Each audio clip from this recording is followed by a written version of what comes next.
always want to have the opportunity to sit with, obviously the founder of the organization, my business partner, formulator, Dr. Jim Stoppani.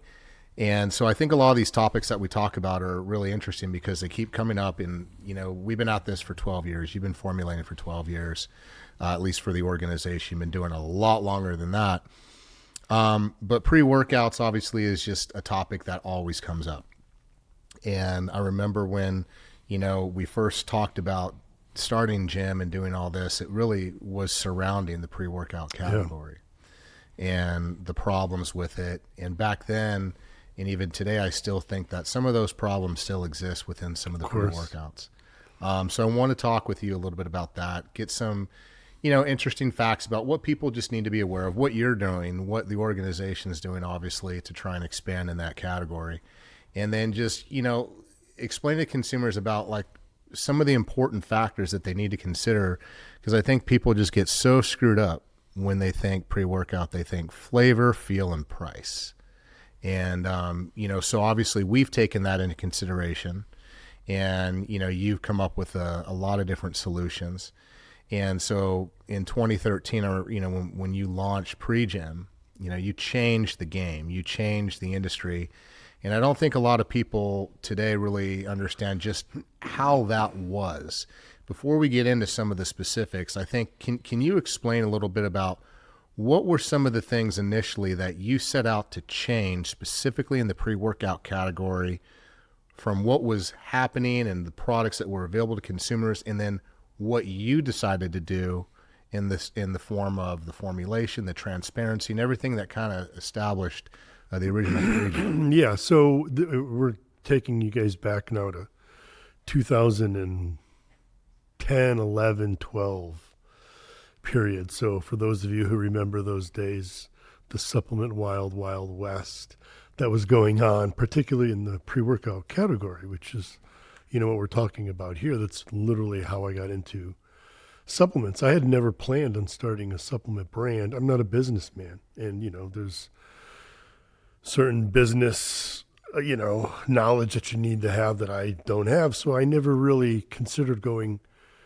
into the supplement industry. However, this is when I was a senior science editor for Muscle and Fitness magazine, Flex magazine. Again, taking you guys back to when we got our information in print. You had to go to the newsstand. Right. If you wanted to learn how to bench press or how to take beta-alanine or creatine, you had to go to the newsstand or have a subscription to one of the, muscle mag. So I was a senior science editor and I had to review a lot of the products, the pre-workouts. And there was a lot of bad stuff happening in the industry at this time where you've got proprietary blends. So they'd have a pre-workout. It wouldn't tell you how much creatine was in there. It wouldn't tell you things like how much caffeine was it. You didn't even know, how much caffeine am I getting, when I take this pre-workout. They wouldn't tell you. And, a lot of people would say, oh, that's to protect their formula, which is BS. It's to protect themselves from being liars, basically, from people knowing that they're underdosing supplements. They're putting 500 milligrams of creatine in there, which we know isn't enough to provide you a benefit. And so, I was getting tired of having to review these products that I couldn't really recommend. And it was worrying for myself because, I'm like, if everything is underdosed, you can't go buy a pre-workout. At least I couldn't take one that I could trust.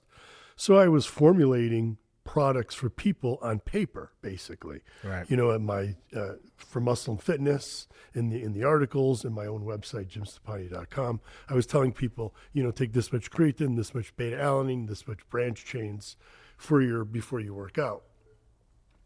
And obviously that worked well for people, and that's what Pre JYM was based on, was those original formulations that I provided people. But in around 2012 or so, 11 and 12, the industry took even a worse turn, and they started outright lying about how concentrated ingredients were. And so you would see a pre-workout that had literally a 3-gram scoop or a 5-gram scoop. Right. And that's the whole serving size, 5 grams. I think you guys all remember the type of pre-workout that we might be talking about. Yeah, without and naming names. Yeah. Well, we won't name any names, but, it was basically all stimulants. But it would be fine if they were just telling people, yeah, it's just 5 grams or 3 grams. Most of it's stimulants, okay? But they were lying and saying, oh, yeah, there's 500 milligrams of leucine, but it's super concentrated leucine. Right. They're literally telling people that their ingredients were more concentrated than other pre-workout, which meaning is a that it's like more potent based on a smaller dose. So a gram of leucine, they're claiming is worth, 2 grams of whatever, but they're saying, that it's super concentrated, so you don't need as much. Well, no, I remember that because I came to you and with one of the products that was sent, and I'm like, what do you think? And you kind of looked at me like, hey, dummy, don't you know? And I'm like, no, dude, it's like more effective kind of because it was like this concentrated form and it tasted good and it was almost like there was more potency with the word concentrates. Yeah, and that's exactly what they were doing, all marketing, right? Trying to fool people. Because that's what I thought, to be honest. And that's when I just was like, okay, I've had enough. And so we literally sat down and talked about formulating our own pre-workout and to teach people, because I could go on and do a video and say, all pre-workouts suck. And then people would say, well, what should I take then, right? Right. Give me an example of a good one then, Jim, right? Right. And so what we wanted to do was actually create a product that was actually an educational tool at the same time. Right. And that's what Pre JYM, the original OG formula was. It was teaching people that it's not about the stimulants. It's about getting nutrients, right? Getting enough beta-alanine, getting enough creatine, branched-chain amino acids, betaine, getting enough citrulline malate in there where you're actually getting a performance benefit. And the long-term ingredients like the creatine and the beta-alanine, which need to build up to a certain level in the muscle, are going to provide long-term benefits and actually better results, better strength gains. And so that's kind of how JYM Supplement Science got started, literally on just the pre-workout. Right. Now, a pre-workout and a post-workout, we have to say, because the original Pre JYM was formulated as a system. Right. And it wasn't about to sell more supplements. Oh, now you got to take the pre-workout and the post-workout. It's literally that's in my opinion, based on the science and based on the anecdotal evidence in the real world, what real bodybuilders are doing. You want to take these nutrients before you train and then after you train. And so that's why we had the pre and the post gym. But man, those were such different times then. Now most pre-workouts will provide at least the dosing. However, they'll do a little trick where they provide like the pump matrix. And then in the pump matrix may have 3-4 ingredients. So instead of telling you the dosing of every one of those ingredients, they just give you the dosing of the pump matrix, which is 4 different ingredients. So you still don't know how much of those ingredients are in there. It's a little trick that they're doing. And then the other thing that a lot of supplement companies are doing with their pre-workouts is what we call abbreviated formula. Yeah, I want to hit on that. They're not providing all the ingredients that you should. They're not providing the branched chain amino acids. They're not providing you maybe betaine. They're not providing you maybe citrulline malate. There's typically something missing that could take your workout even further. Well, you explained it to me. I remember we did a video and you talked about abbreviated formulas. And for people who don't know what that is, the best analogy that I ever heard you say was if you were like writing a workout program, for legs, and in the exercise listing for legs, you left out squats, lunges, and leg curls, and you only included like leg extensions and calves, know, and that's, technically it's a leg workout, but you're missing all the fundamental exercises that actually make it effective. Right. And that's one of the things that I think that I've picked up on, because as we've done this and as looking at it, you change the industry. And I think a lot of people have, some who are new to it within the last several years don't realize that the products that they're seeing now, a lot of them are essentially just kind of riding the coattails of what you changed and what this brand has changed, in the sense of making sure that they're putting in at least, specific doses of ingredients. Now, for the most part, a lot of them just use abbreviated formulas. And I think the vast majority of them do, in the sense that they're missing 2 key ingredients that they say, oh, well, those are not acute. And so and it's creatine and branched chain amino acids. That's like, those are the big 2. And from the business side, since I look at that stuff, I can honestly say that creatine and branched chain amino acids, make up anywhere between 25 to 30% of, the the pre-workout. So what I've noticed is you have these TikTokers, you have these I'll get people. to the price in a minute. Why that's But that's my point. It's like they sit there and they justify, oh, well, we have the beta-alanine, we have, other pump ingredients that you've told me are crap. And they focus on, there's a well-rounded stim. So it's more like flavor. They can claim legitimacy with some ingredients. Tastes okay. good. It tastes good. Right. And the price, but they don't have creatine. They don't have branched amino acids. And I've noticed that. And so it's almost like, oh, well, branched amino acids aren't effective. Oh, creatine, you just need your creatine gummies. And I'm going, I don't understand this. I got to say, not to get off the point, but one of the biggest negatives to the amount of fitness influence that are out there today is that they don't understand biochemistry. So they have no background to understand biochemistry. And then they're going out giving, misinformation on like supplements. On like, oh, you listen to most experts today on TikTok, on any social media platform, they'll tell you branched chain amino acids aren't effective. And it's because they don't know how to use branched chain amino acids or what they're designed to do. Like everybody thinks about, one of the three branched chain amino acids are leucine, isoleucine, and valine. Everybody focuses on leucine because it's a key. It turns on muscle protein synthesis, right? It's critical for muscle growth. But what they don't understand is that the branched chain amino acids in a pre-workout aren't there for muscle growth. They're there for energy. Valine, They're a critical energy source. All three of them are an energy source, but valine in particular will block the uptake of tryptophan in the brain. And this is research that was done at the University of Connecticut, right, in my doctoral work. Tryptophan being taken up by the brain gets converted into serotonin, which is a feel-good hormone. That sounds great, right? So makes you tired. You need more serotonin. It makes you feel good. You don't want serotonin during your workout. Right. Serotonin is what's going to cause fatigue, make you sluggish and tired. By preventing that uptake of tryptophan with valine, one of those branched chain amino acids, you get less serotonin production. So you don't get that fatigue feeling till later on. It makes you go past, fatigue, better energy levels. So it's unfortunate that you see all this misinformation out there. But again, a lot of, and then the other thing is they'll tell you branched chains are too expensive between the two of us to put in there. They're one of the most expensive ingredients you can buy. And so if you jump on that bandwagon, well, branched chains are useless. You can make a much cheaper product. Right. Well, the other thing I think is interesting is like you have all these, creatine obviously is just, it's like the new trend thing. Again, welcome to the 90s. And again, you can argue that you could take creatine any time a day you want. In my opinion, it's still best pre and post workout. Around workouts, the muscles can take up creatine better than at any other time of day. So why not take it when you can enhance the uptake of it? But a pre-workout without creatine, now you got to go buy creatine. Right. And like, when are you going to take your creatine? Well, and that's my point. It's like that's the other thing is convenience. For me, when do most people focus on supplements? Around their workouts, right? Okay, I take my pre, my post. If you get your creatine, your pre and your post, when you're focused on taking your supplements, then you're covered versus, oh, I'm sitting at my desk at work. Oh, I should probably take some creatine now. Let me go in my desk and take it out. Are you taking it with other nutrients? Well, let me ask you that question, because that's another thing that I remember we talked about, and just verify it for me. So a lot of people always say, hey, take creatine, take creatine, take creatine. That's great, right? And, the most, I think popular form most people take is opting for the monohydrate, although I will say different suppliers offer better quality, just so you know.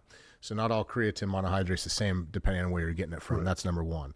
But number two is creatine, even monohydrate, is like better to be taken with something like a leucine or dextrose, right, for the uptake. Is that correct? Yeah, I mean. So if you're just taking creatine by itself, that's not really how you recommend it, right? To get into the muscle, right? So for creatine, first you have to get it absorbed by your intestines, right? Then it's got to get into the bloodstream and travel to the muscle. Then at the muscle, it's got to enter. It's got to pass the muscle membrane. So taking creatine, dumping it in water, dry scooping it, does not necessarily mean the only way that creatine is going to get into that muscle is with the help of insulin.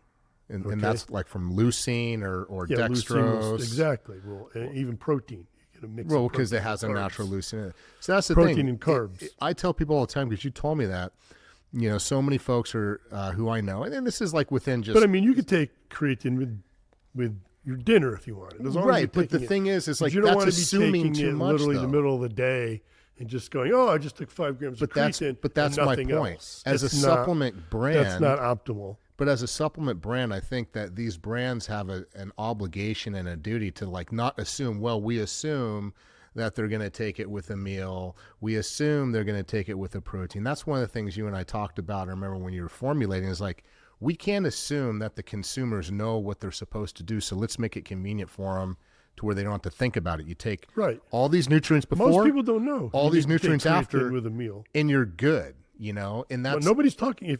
Right. Right now, like you said, creatine is hot. Everybody's talking about creatine because of the brain benefits, right? There's even bone But they don't benefits. know how to take it. They don't know how to take it. Nobody's talking about. Dude, my mom how was to take asking it. me. They're talking about the dosing. Oh, make sure you get 5 grams. Yeah. My mom was day. asking me like, hey, should I start taking creatine? And I'm like, see, that's when you know like, yeah, you should. creatine but like, is finally right. a household name, Right.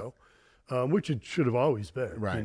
But they are missing that. And that's why I always say like, look, you can take don't take, I hear this, like Sam Sulik and all these guys who I like and all that, but I just listen to them. Make sure you take your creatine gummies. Make sure you take your creatine gummies. I'm going, okay, let me look at the gummies they're looking at. And I'm going, first of all, okay, like creatine gummies, assuming there might be dextrose in there. So, okay, maybe perhaps, Yeah. but there really isn't. Like, it's like, or even like it just regular creatine monohydrate. And it's like all these people taking creatine, but I'm like, dude, you're driving the car around in first gear. Yeah, exactly. Like, right. Yes. You're going to get there. You get to the store in first gear. Like, however, it's not. Try third. I know. Probably a better ride. Well, get there a little faster. Well, so since obviously a lot of the pre-workout stuff, no, look, we've because of all these things, you talk about like the creatine debate, you talk about, these things like abbreviated formulas, flavor, price, all these things, it's led to an evolution and conversation from development of different products. And so you've recently come up with a new formula called Pre JYM Plus. What was kind of the thought process behind the development of that particular formula? So like as we were talking about earlier with Pre JYM, the original OG, when I launched it in 2013, that was designed with post JYM, right? So things like creatine, and I use creatine hydrochloride in that one, and the reason being that it's easier on most people's stomach. I'm very sensitive to monohydrate. The creatine hydrochloride is absorbed a bit better. So people who have stomach issues don't have the issues with the creatine hydrochloride, and you don't need as much. So what I had was 2 grams in the Pre JYM, but then you have 2 grams in the post JYM. So you're getting 4 grams total, right? Same with beta-alanine. You're getting 2 grams in the pre, 2 grams in the post, which are clinically dosed. For a daily dose, that's what you need. Right. 4 grams of hydrochloride is more than enough creatine. Right. 4 grams of hydrochloride, like I said, it's better absorbed. 4 grams would be equivalent to, you could say even 8 to 10 grams of creatine monohydrate. Because of the absorption. It absorbs better. Right. But regardless, right? So it was, the original Pre JYM was designed to work with post JYM, so that you're getting those clinical. However, when people review Pre JYM, the OG, they review that on its own, and so they say it's underdosed, which is not true, because the 2 grams of creatine hydrochloride, even if you didn't take the 2 grams of post JYM, you're absorbing the 2 grams is equivalent to about 5 grams of monohydrate. Right. So it is a clinically effective dose. And the beta-alanine, look, there's data showing 3.2. There's data showing even lower, about 2 grams of beta-alanine. I remember it was like 1.8. There was a study. Exactly. That was the original study. 1.8 is just a longer period of time. It just takes longer to reach saturation, right? Right. It takes a couple more weeks to reach saturation, but even 2 grams of beta-alanine is not underdosed. However, a lot of reviewers claim Pre JYM is underdosed. So what I've created here in Pre JYM Plus, okay? And we can even talk about Pre X, Right, because that's what. So you did, originally right. I attempted to make an all-in-one, Right. basically. So it's got enough of the creatine for the reviewers, right? Enough of the beta-alanine, again, for the reviewers in the pre-workout. Do I believe it's better to take creatine and beta-alanine pre and post-workout? Yes. However, Not everyone's walking in with the knowledge. not everybody has Right. that knowledge, right? Right. And so the reviewers are bashing the original Pre JYM, saying it's underdosed and turning people away from it, right? Even though, so one of the benefits of Pre JYM Plus and Pre JYM X, it's kind of a timeline here, so hang in there with me. We did Pre JYM X, where we put 4 grams of creatine hydrochloride, 4 grams of beta-alanine, right? Yep. So that you're getting all in one. You don't have to worry about getting it post-workout. There you have it. The problem with Pre JYM X was it was too good. So the other thing I did is I wanted to boost the stimulant effect, right? Right. Give people, really light them up. And so what I did is I added teacrine and dynamine, which are caffeine analogs. And all these do is have different Half-lives. Right? exactly. Yeah. Right? And so they break down differently, right? Dynamine breaks down much quicker than caffeine. The teacrine breaks down much slower, almost lasting 24 hours, right? And so we tried to find a happy medium. However, a lot of people loved it, but for a lot of people it was too much. And it was expensive too, as a 20 serve. Right? Exactly. Yeah. It was very expensive because you're getting all those ingredients, right? You're getting 4 grams of the creatine, 4 grams of the beta-alanine, right? And the flavoring's tough too. And the flavoring's tough because with creatine hydrochloride and citrulline malate, those are acids. Yeah. Those are acidic. Right. They're very tart, very acidic, so it makes it very hard to flavor. So Pre JYM X we found was a little too much for a lot of people. Okay? And those who were complaining went back to the original and said, I really like the feel of the original Pre JYM. I'm going back.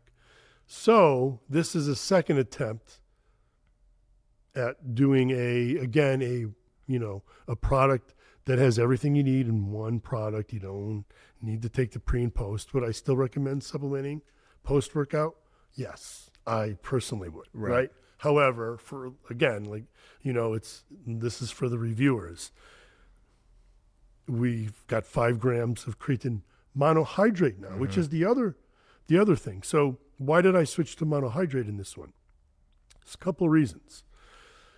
First of all, creatine hydrochloride doesn't have enough research supporting its effectiveness now for most people, okay? Now, do we need research supporting its effectiveness? No, creatine is creatine. Right. Whether it's creatine monohydrate, whether it's creatine hydrochloride, whether it's creatine nitrate, okay?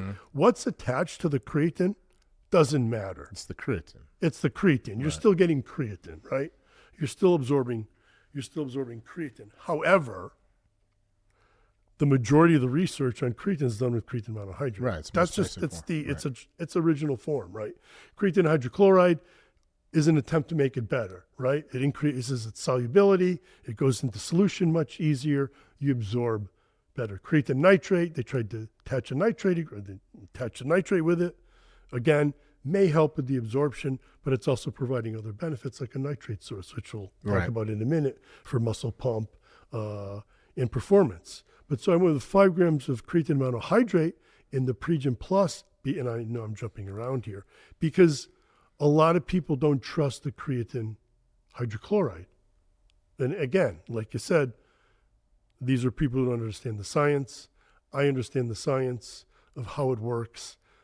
The other issue with the creatine hydrochloride is the taste. Yeah. Okay, as we found out with Pre JYM X. In Pre JYM, the original formula, I have 2 grams of creatine hydrochloride. That was hard enough to flavor as it is, right? Once you double that to 4 grams, it's impossible to flavor. Yeah. With the creatine monohydrate, when you guys try this, for those of you who are OG Pre JYM users, you're going to be blown away by the taste. Yeah. Because we took out a lot of the acidity, and it makes it much easier to flavor. And so you've got the 5 grams of creatine monohydrate. You've got 3.2 grams of the beta-alanine in there. And I even bumped up the huperzine, doubling the huperzine. Again, we mainly left you've got 300. The only real stimulant in pre-gym, the original, is caffeine. Right? And then you can talk about the L-tyrosine that's in there, the huperzine and the alpha-GPC, which all form a nice nootropic effect. That's why everybody loves the feel of pre-gym. Those ingredients work together. You get a nice boost from the caffeine, but you don't get that, that drop off that you get with caffeine, where all of a sudden now you're just like dead tired. It leads to nice, smooth energy that lasts long and doesn't drop right off. So we wanted to maintain that in Pre JYM Plus, but we boosted up the huperzine just a little, with going from 50 micrograms to 100 micrograms. Give you a little more focus, a little more sharpness, but it's not going to, we didn't really change any of the stimulants in there. So it's going to be the same sort of feel, like I said, a little more focus in concentration. And then I wanted to do more pump, which is what we did in Pre JYM X as well. By, we used to have just the beet extract in there and then the citrulline from the citrulline malate. So we now have pure nitrates in there, 600 milligrams from betaine nitrate in there. So now you're getting 600 milligrams of pure nitrates, along with the 6 grams of citrulline malate in there. That's citrulline, which gets converted into arginine and then converted into nitric oxide. So now what you're doing with nitric oxide is you're getting 2 different pathways. You're stimulating 2 different pathways, the arginine nitric oxide pathway with the citrulline. And remember, citrulline is a better arginine, if you will, than arginine is itself. Arginine is poorly absorbed. In fact, there was a recent review study on nitric oxide boosters, and their conclusion was that arginine basically sucks as a nitric oxide booster because it's broken down in the intestines. You don't absorb enough. Citrulline, on the other hand, gets absorbed by the intestines and then is immediately converted in the body to arginine. So it's a better form of arginine. So with the Pre JYM Plus, you have that arginine pathway being maximized with the citrulline malate, and then you have the nitrate pathway, which goes nitrate to nitric oxide. It's a reduction. It gets reduced. And so now you have, like I said, 2 different pathways for an additive effect on your nitric oxide production. So you're going to notice a much better pump with the Pre JYM Plus. Like I said, maybe a little more focus, but again, the same type of feel. Yeah, it's not like a stimulant. It's just, exactly. It's just a nootropic. Right. And so those were the main points of the Pre JYM Plus formula. Basically, giving them an all-in-one, right, for those who want that, who don't want to take a post-workout, right? You're getting all the creatine you need for the day, all your beta-alanine you need for the day, your betaine you need for the day, right? Then you're getting more pump added, and then you're still getting the same feel to it, that pick-me-up feel. Well, like I said, maybe a little more focus. Well, the thing, and if I can speak to this too, just on this product, I mean, to me, look, I've been taking Pre JYM since 2013, right? And post-gym. 2012, technically. 2012, yeah, really, when we started. I can say the thing about the Pre JYM Plus, it solves pretty much everything today that you would want in a pre-workout, and here's how. From everything, we talked about flavor, we talked about drinking the feel. Orange right now. You're drinking the orange. We talked about flavor, we talked about feel, we talked about price, we talked about value, we talked about results. So I've taken this product now 4 times, and each and every time I can tell you that the number one thing that I felt immediately was it was, that paresthesia, obviously, just because of, with the beta-alanine, which I love. The mental acuity in terms of the distractions, because I get distracted in the gym. The mental acuity is like, okay, now I'm going to start focusing on my workout. The number one thing that I notice about this, though, acutely, like the short-term benefit, was the pump. I mean, I wasn't even doing arms, you know what I mean? And the pump on this was insane. So from the product's effectiveness of use, certainly checked all the boxes of the things that I remember from the first time I took Pre JYM. The very first time I really took, I took like a real pre-work. I'm like, oh my gosh. So it gave me that feeling. The other thing too was the flavoring. The flavoring on this thing reminds me of the first time I tasted orange mango, which is my OG personal favorite. But the other thing from the perspective of somebody walking in is we've done a couple of things with this. We talked about value, price, and servings. If you looked at the original Pre JYM, 30 serve, which is what we have, it was a $54.99 dollar price point. Cost of goods have gone up ever since COVID. Gas has gone up. Everything's gone up. Then we launched this Pre JYM X 20 serve, loaded. I mean, it's basically getting pre and post in the same jar. 20 serve, $64.99. And there was a short period of time where I think people's wallets probably were looking for that type of value and that type of product. But what we've done now is, worked on the financials and looked at certain things to where we want to get the best value and the best product for that value. The best thing about this is that you and I talked and we agreed we'd take the hit and take that 30 serve original Pre JYM below 50, sitting at $49.99, to make room to put this 30 serve Pre JYM Plus, more creatine, more beta-alanine, huperzine, 600 milligrams of nitrates, more betaine. Literally 5 significant changes out of 30 serve, better. So we've taken the flavor, we've taken the feel, we've taken the price, but more importantly, because I think that's what most people are looking for, flavor, feel, price.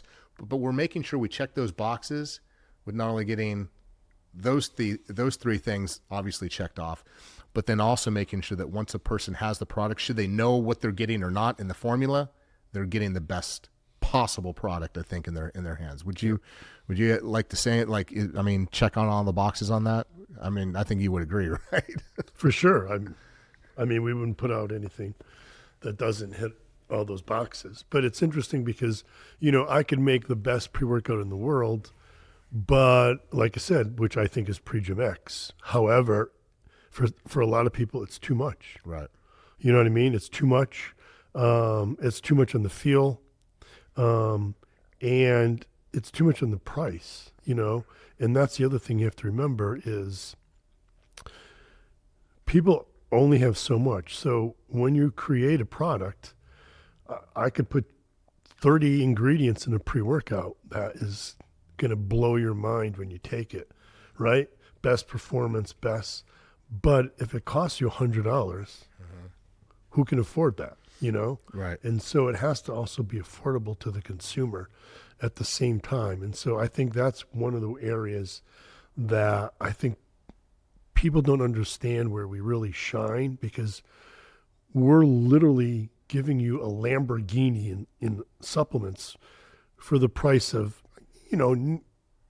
not a Honda, but maybe the price of a Audi. You know what I mean? You're getting a Lamborghini, And so that's the thing is, even though we load the products, we always work on keeping that price reasonable for the consumer, and so you're always with Gym Supplement Science, regardless if it's our pre-workout, our post-workout, right? Alpha Gym, the test booster that's blowing everybody away with the results, our protein powders. You're getting the best quality ingredients, right? The best formulation, the best dosing, at the cheapest price possible.